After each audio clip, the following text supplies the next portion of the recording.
La democracia viene realizando trabajos y análisis de la situación política con novedosos instrumentos que se los vamos a dar a conocer ahora. Y por ello vamos a saludar y dar la bienvenida a Hugo San Martín, que es director de CEPRODE. Gracias por estar acá. Buenos días. Buenos días. Y también está Peter Alberto Behrens, que es representante en Bolivia de la Fundación Konrad Adenauer. Gracias también por acompañarnos. Comenzamos con usted, señor Behrens, para que nos dé a conocer cuál es la actividad que realiza la Fundación Konrad Adenauer.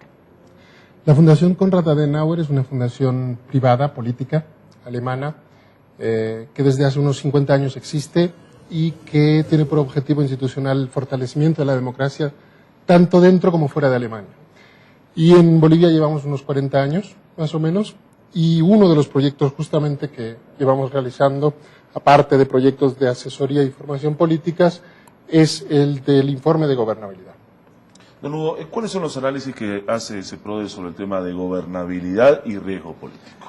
Bueno, primeramente, el tema de gobernabilidad podemos definirlo como la capacidad de un gobierno para lograr un perfecto equilibrio entre lo que son las demandas ciudadanas y lo que son las políticas que vaya produciendo el gobierno.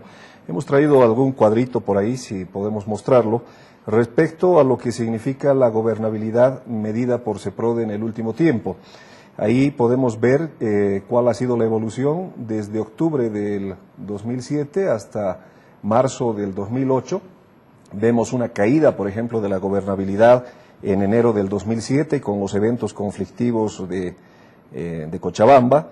Otra caída se presenta no tan pronunciada en agosto con el tema de Huanuni y en noviembre también con el tema de Sucre. Existe una recuperación en el mes de enero de la gobernabilidad producto de la posibilidad, de la factibilidad que había del diálogo.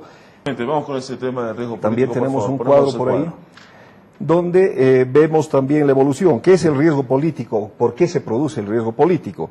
Básicamente por la incertidumbre que tienen los negocios, las inversiones, producto de la acción de un conjunto de factores políticos.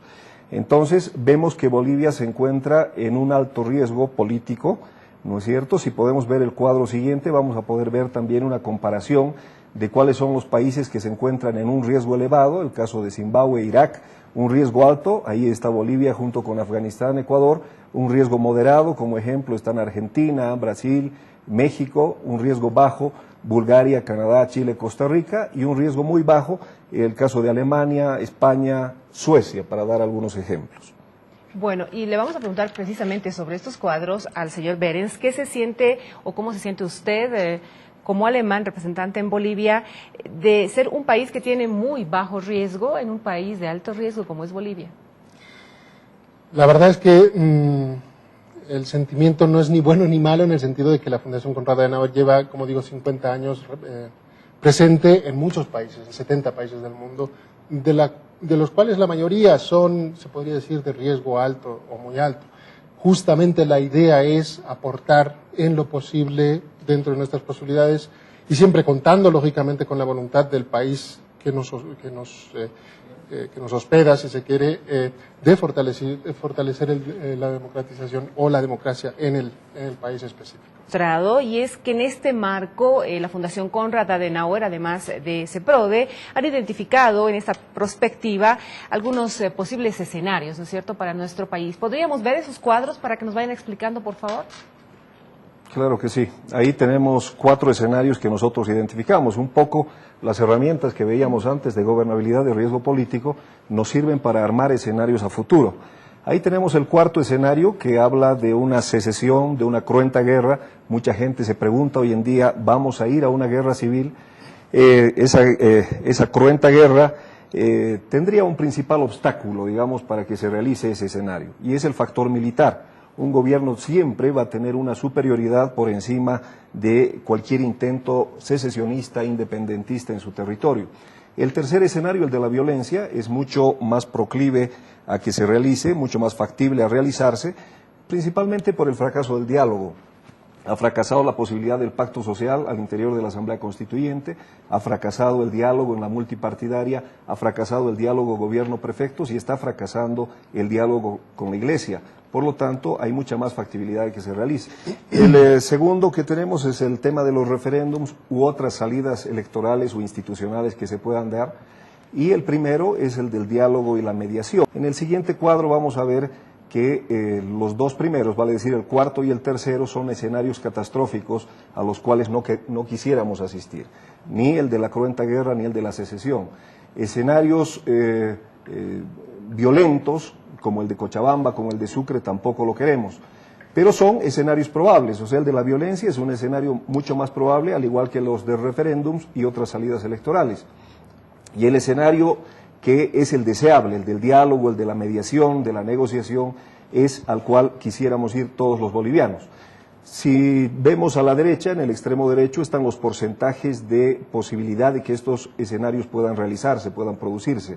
El de la secesión, la guerra civil, apenas tiene un 10%, o sea, viene a ser el escenario menos posible. Ese de la violencia sí tiene un 37% de posibilidades.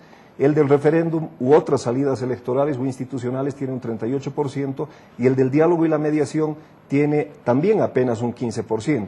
Pero bien decía Peter, el futuro no está escrito, y aquí estamos viendo las posibilidades que tenemos los bolivianos. Y si el futuro no está escrito y tenemos un escenario al cual quisiéramos asistir, al cual quisiéramos ir, que es ese escenario deseable del diálogo y la mediación, pues hay que allanar el camino, hay que hacer todo lo posible por llegar a ese escenario. Nos muestra la evolución de la violencia. Ya la posibilidad de violencia en este momento, en abril del 2008, es alta. Estamos con un poco más de 7 sobre 10. Pero a medida que pasa el tiempo y si no se llega a un diálogo entre gobierno y oposición, la posibilidad del riesgo de violencia se va incrementando. Bueno, señor Berens, en base a este análisis que ustedes han realizado, ¿qué deberían hacer nuestros actuales líderes políticos? La pregunta del millón.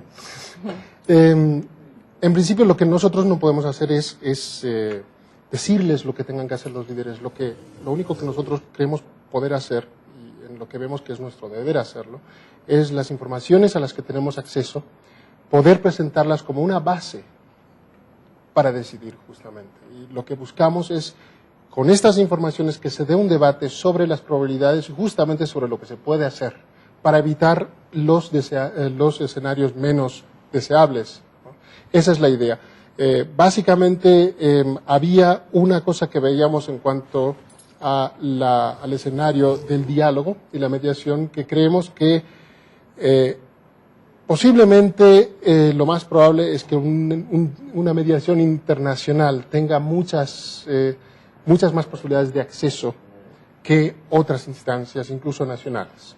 Eso es una cosa que vimos ya hace incluso 3-4 meses y que vemos que se está perfilando en esa dirección. Esa sería una base sobre la cual actuar, pero básicamente son, lógicamente, luego los líderes políticos los que tienen que actuar en consecuencia. Lo que nosotros nos interesa es dar herramientas de información, de orientación, para que justamente ese proceso de decisión, de debate, se pueda dar en un ambiente más sólido, digamos. Creo, ¿no? ¿Cómo lo ve? Porque, no, la verdad, ni a la Unión Europea le han respondido, a la CAN tampoco, a la Iglesia tampoco, se metió ahora la Iglesia Metodista, tampoco se hace caso sobre el tema del diálogo.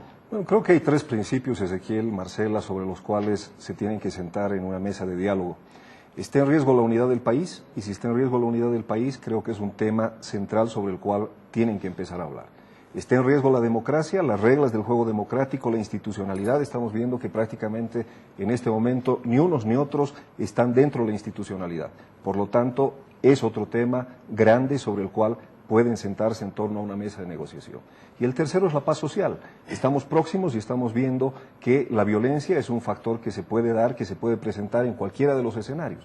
Por lo tanto, creo que la paz social también es uno de los valores fundamentales que debe ser defendido y que debe ser puesto en una mesa de negociación.